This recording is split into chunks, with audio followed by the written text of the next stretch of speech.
So this is my Steed, a Lexus UX 200. When I was looking at cars, they actually had a Lada Niva that I wanted, but it actually costs more than the Lexus, if you can believe that. So I decided to go with the Lexus. Unfortunately, not driving a Lada around. That's life, you know, sometimes you want a Lada and you're given a Lexus. It's terrible.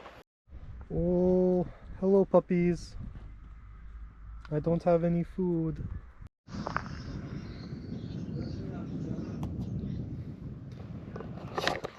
So got out of Baku, rented a car. Drove like an hour and a half-ish. It was funny, kind of driving Baku itself, lots of traffic, really slow, kind of weavy, bumpy, bumper to bumper, and then like as soon as you get out of the suburb, boom, it just stops. And Azerbaijan is just completely flat and wide open. Remind me of driving through like New Mexico or Nevada, and stopping now at the Diri Baba Mausoleum. Gonna go check it out. I don't know if we can go in or not. That sign says there's lots of snakes and scorpions, but I see someone coming down now. But yeah, just a beautiful countryside. So looking forward to it. And this is a pit stop on the way to Gebeli, a mountain town and like a resort town here in Azerbaijan. So far so good. So this was built in 1402 for Diri Baba, who was a Sufi mystic, so like a influential priest of Sufi branch of Islam. Okay, so it's a little mosque in the mausoleum. Mausoleum, not mausoleum. And then we can go check out the rest of the mausoleum.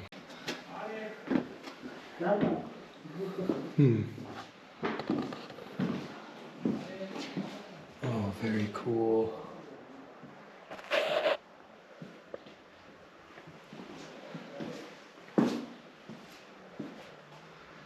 So those guys are here. They're shooting something for like a very popular Azerbaijani YouTube channel.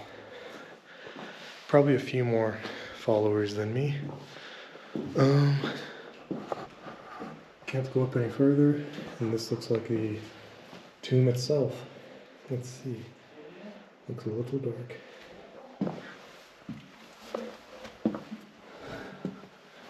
Might be, that looks like a Quran carved right in the cliff itself. So it's mausoleum, but I submit that might be the tomb itself. I'm not sure. So I just walk in and check it out. Very cool shot. It feels very ancient. And came up the stairs. That was the first cave I was just in. There's another smaller cave right here. Very cozy, very tight. Yeah, a few more caves in here to check out, so let's do it.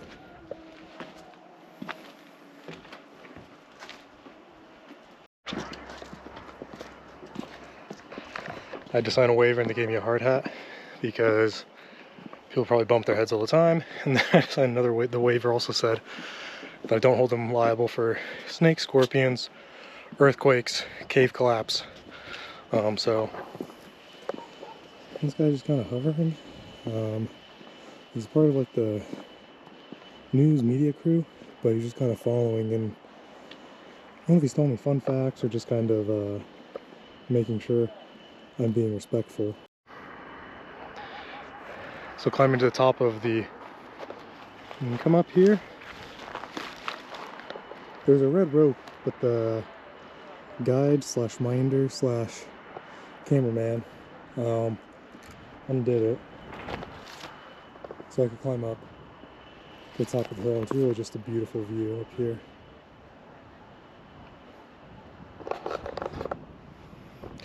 Not bad. It's right off like the main highway, so you can kind of see that main highway snaking down on the way to Gebeli.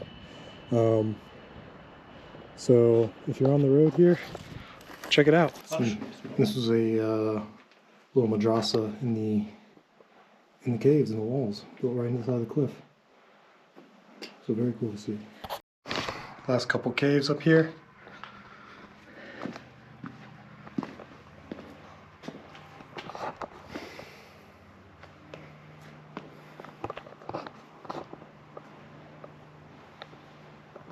So pretty cool.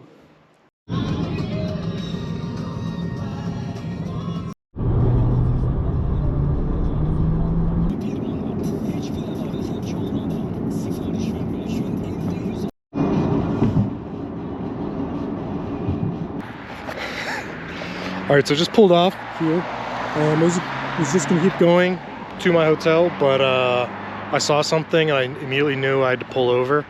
And it looks like this is like a military memorial park.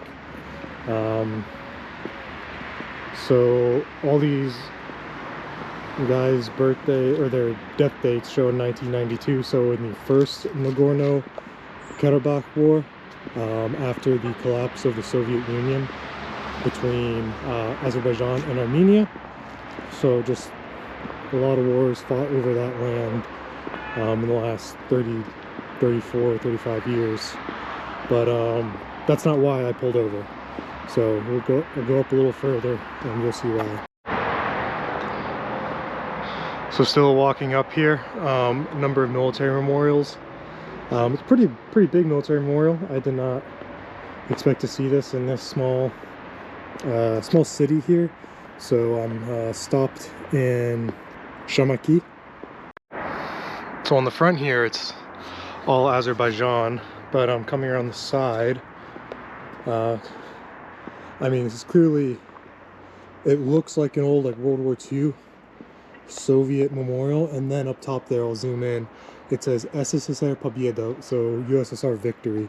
So this was almost certainly built as a Soviet war memorial, as they did. Oh yeah, it's definitely World War II.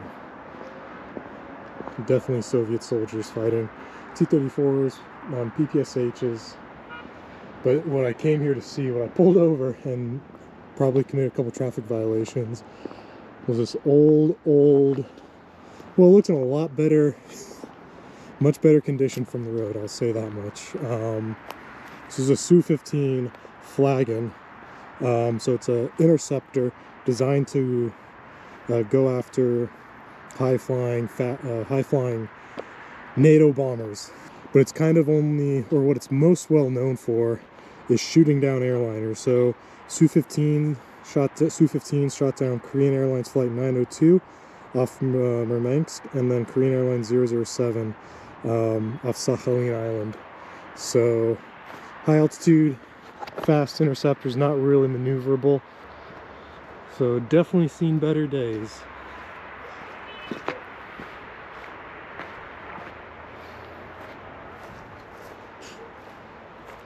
Ooh, a lot of flies.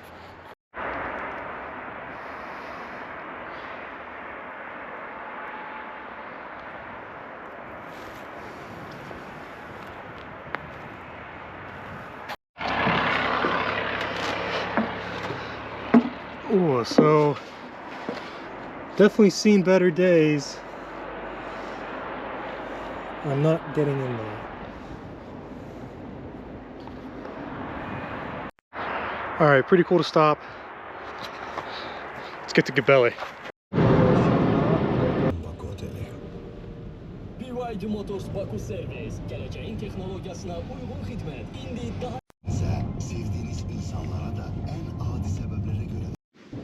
So staying at the City Hotel Gebele. And it's an interesting furniture. Looking like the Jetsons. And then, I mean, bed looks fine. What are those? What is this thing? Oh, it's not comfortable at all. It's very hard. Oh. Man, it was a little crazy driving on those roads. I wasn't even on the road that long, but there were just no streetlights here. On the highways, there were no streetlights. There's a lot of construction sites, and they were just like working in the middle of the road, no lights. Just one guy waving a little baton that didn't even light up. 3 accidents I saw. From here to Baku, it's only like 4 hours. I mean, I added some time onto it because I stopped a couple times, but I mean, one was a fender bender. It was a pretty bad fender bender. But then the other ones, I mean, one was a car that was completely had rolled over multiple times on the side of the road, just destroyed. And another really bad accident where the two cars were on complete opposite side of the road, facing different directions, and there was just parts and glass all over the road. So, yeah, lots of people speeding around. You couldn't see anything. It was really dusty and hazy, winding roads. So, yeah, driving in the mountains of Azerbaijan, I don't recommend it at night, especially. Good morning from Gabala, Azerbaijan. So, slept weirdly in this weird hotel, and then looking to go out to see, there's a ski resort here, but it looks like in the summer you can take the chairlift up to kind of get a view of the mountains, so kind of check that out. There's some ancient ruins nearby, since the city of Gabala is like 2,400 years old. So I'm gonna check that out. Then I'm gonna drive to Sheki. It's like an hour and a half away, and there's supposed to be some nice hiking there. So see what we can get into. Yeah, Gabala, it's a lot. I mean, it's a kind of old town. It feels a little run down. Smells like smoke, like everyone is using coal or wood to heat their homes. So it's not like the fresh mountain air I was hoping for, but let's get after it. So I found the cable car. It's about, well, you can go to like 4 stations for 25 minutes or 2 for 19. I decided to do all 4. It's only like another 20-30 minutes and 6 minutes, so I figured it was worth it. But going up, hopefully we get some good views. It's a little hazy today though, so we'll see.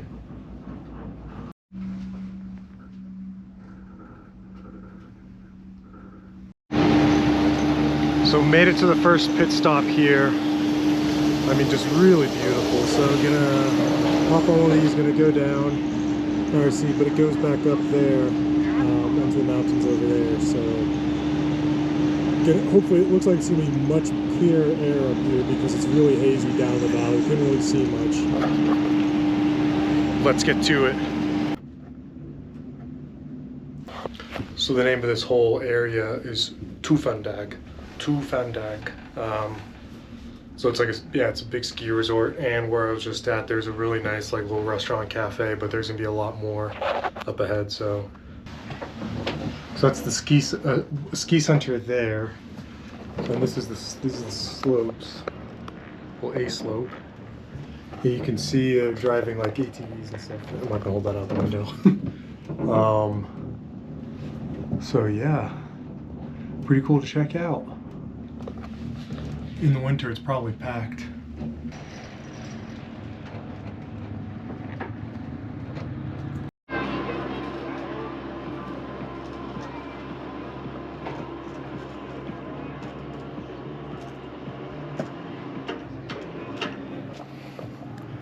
Tufandag is pretty cool. I definitely recommend it if you come to this part of Azerbaijan. Yeah, definitely get out of Baku. The air is so much clearer up here. This is like really nice, fresh mountain air. Yeah, just really nice, really crisp, clean air. Oh, and you can see there's snow on some of the mountaintops further in Caucasus. We're in the Caucasus now.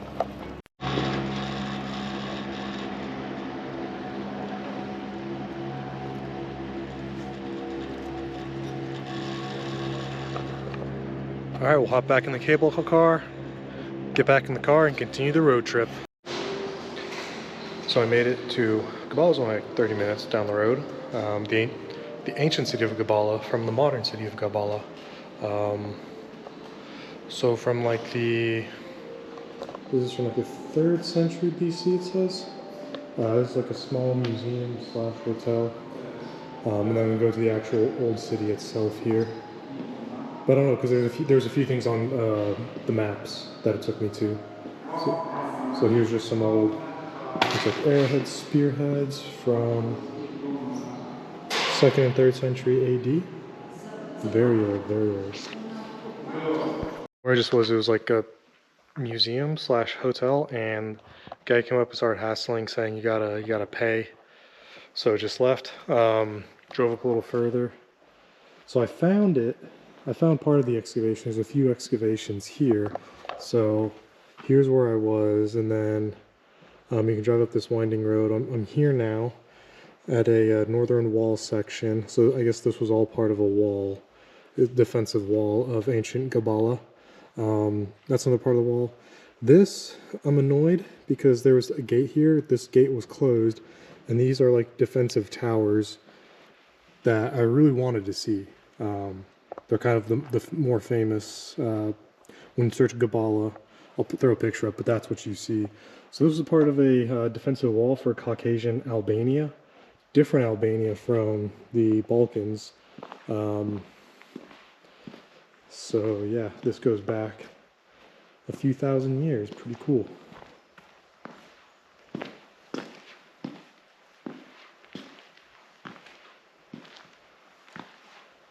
And there's some, interesting, some skeletons there. I wonder if that was a baby. Let's see what else.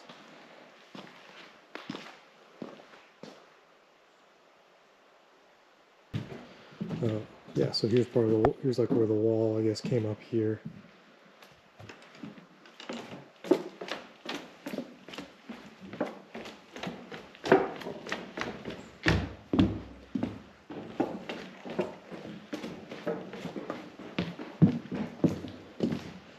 That looks a little newer. I don't think that's I don't think that's 2,000 years old. All right, let's check out the other parts. The steed is looking pretty good.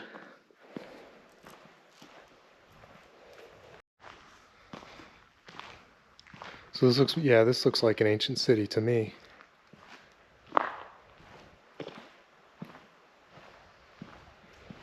The Salbir settlement.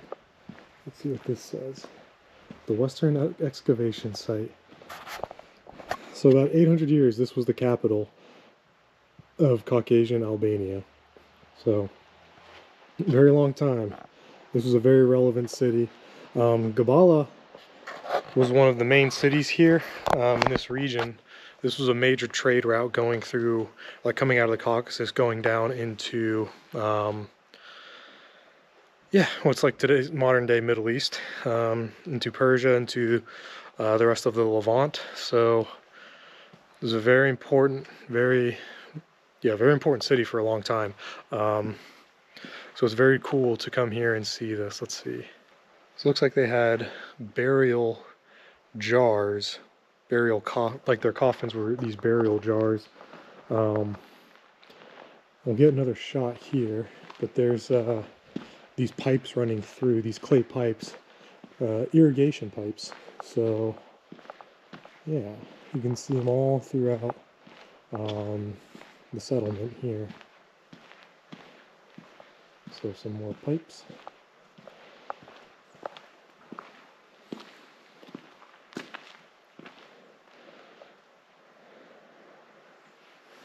A lot of bones just left exposed here, I've noticed. I wonder if they're real bones, or if they're kind of there just for the exhibit.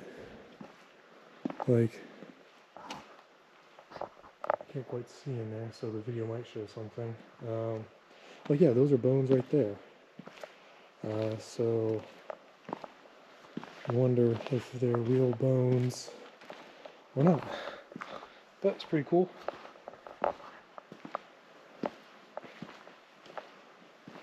And then, I mean, this whole region in general, like Caucasian Albania, the Shirvan Shah. So the palace I was in for the Shirvan Shah Empire or not Khane is the wrong word, but entity control this area as well. The Timurids at one point came through here, so just very changed hands a lot of times. Yeah, like so many other cities in this region, conquered, rose and fell in terms of importance. There's a couple signs over there I'm gonna go check out as well, so let's go. It's really interesting. That was just a few miles up the road in Gabala, modern Gabala, and the whole area was very dry and dusty. But then here, this is very thick grass. There's dew on the grass. I don't know, it's just very, very different climate. Well, feels very different in just a few minutes, just a few minutes, a couple miles apart. Okay, so this says it's the water supply system of ancient Gabala Salvir settlement, but it's all covered up right now, so, well, some of it. So what does it say? These are like reservoirs. Yes, these were reservoirs for the water in the region, or the water in the settlement. Gonna go back. Hopefully that gate opens, or it's open, because I really want to go see those towers. But if they're not, gonna continue the road trip to Sheki. It's only 1:45. It's like an hour and change away, so hopefully we can get there in time to do a little bit of hiking. We'll see. But this like green, lush grass covered in dew, almost feel like I'm in England. So it turns out that when I was in the hotel museum earlier, that guy wasn't just hassling me. A misunderstanding. So the ticket was for the museum, but also to get into both the fields to see the towers and the excavation sites I was already at. However, after I drove back, spoke to them, I did not really have time to go back out to the towers if I wanted to make it to Sheki on time to see the sites I wanted to see for the day. So I made it to Sheki, and now I'm in these walls are outside of are part of like the Shaki fortress, and going to Shaki Khan's palace, UNESCO World Heritage Site, boom. It was the summer residence of the Shaki Khans, and it was built in 1797. The Shaki Khans ruled from here after breaking off from the Safavid Empire after it collapsed, and they were kind of one of the stronger khanates in the region until they were absorbed into the Russian Empire in 1819. So like they ruled from here for almost 30 years. Very famous for the region, I'll say. So, well, it was built in either 1797 or 1762, so 30 or 50-ish, 60-ish years, depending on who the sources you go to. But it's a very beautiful area. This is the palace up here, so let's go check it out. So the ticket's like between $5 and $6. It's 9 manat. So very nice.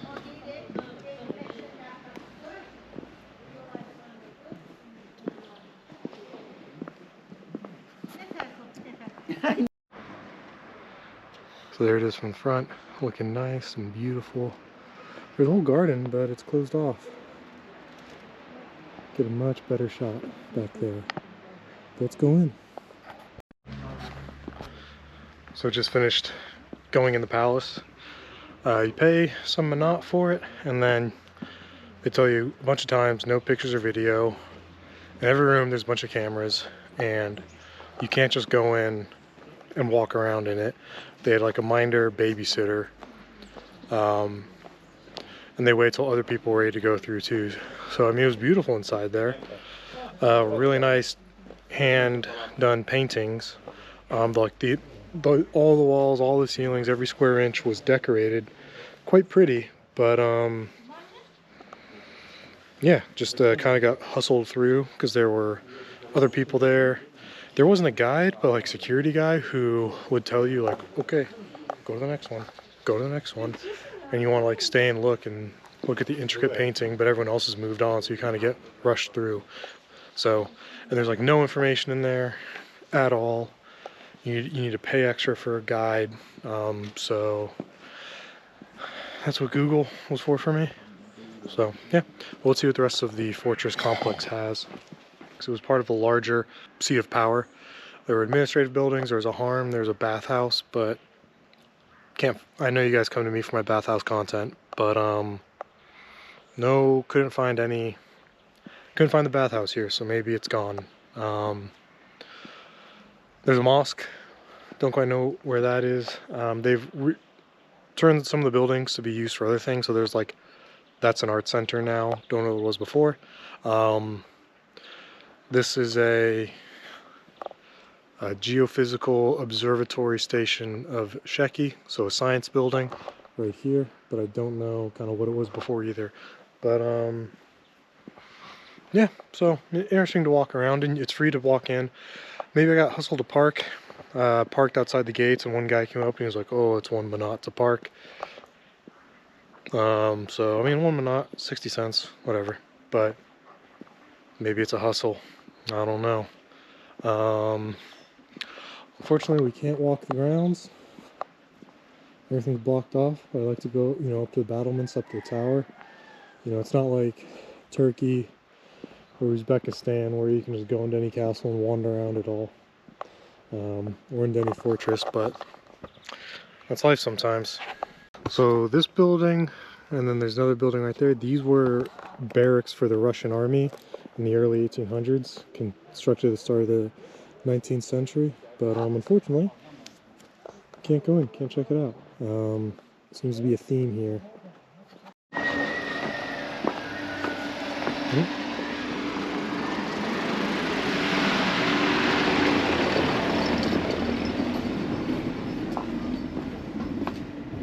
Back out into Sheki.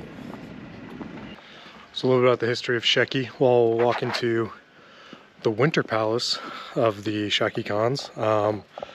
So yeah, you know, normally winter and summer palaces are a lot further apart than like half a mile, but you know, maybe they're onto something. Sheki itself goes back almost 2,700 years. It was an Iranic peoples who founded it. The Sakas, the Iranic folks who did. And then, I mean, again, another city that's changed hands a bunch of times, ruled by old Armenia, ruled by the Mongols at some point. Hulagu Khan ruled the place, then the Timurids, and then after them, a number of caliphates, then Russia, like I mentioned. Then they're part of the Soviet, then obviously Soviet Union brings to modern day Azerbaijan. So yeah, quite a very, very ancient city, and you can feel that driving through and just walking through it. So I walked to the winter palace of the Sheki Khans.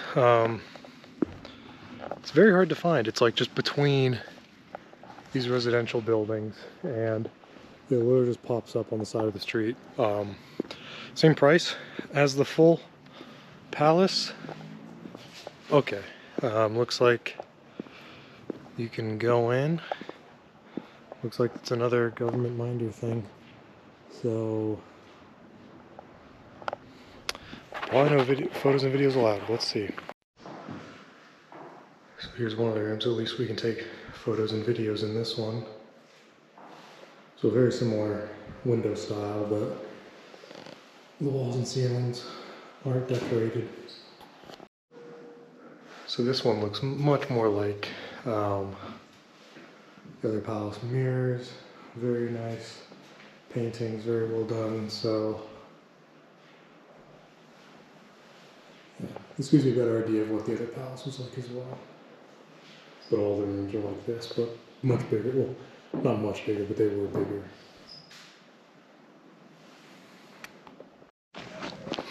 So I give both palaces 5 out of 10. I mean, interesting to see, but I don't know. It was just like there wasn't much there. You had a minder, babysitter the whole time. First one, you couldn't take any pictures. They rushed you through. The second one, could take pictures, but there's no information. And it's the same price. It was much smaller, very difficult to find. Took a couple wrong turns, a couple right turns, didn't know they were right turns. Here we go. Also, I've seen more ladas in Azerbaijan than I've seen anywhere else. So if you're a big fan of ladas, come to Azerbaijan. They are everywhere in all kinds of colors. So there you go. So the next stop, last stop for today for the hotel is the caravanserai. So this was a stop during Silk Road times. This one itself I think goes back to like 200-300 years, but basically it's where caravans could come, rest, do a little trading, but then also the big gate could be closed, you know, in times of marauders. And then over here we've got a little cat and a little old man, but they're just chilling together. Let's check it out. Kervansaray kapısını açsın diye piyadeciye yoksa az tutsa minimle gelsen gelmişsin. So this is cool.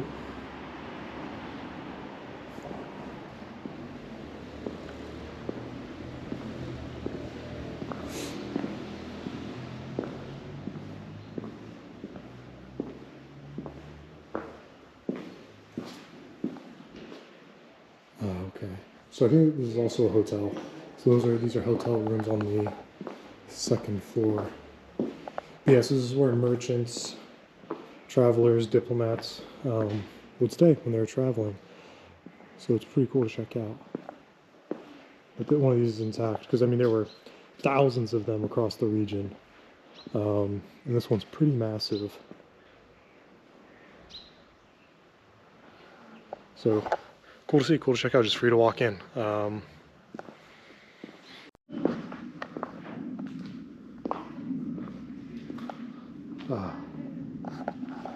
I'm just a weary traveler.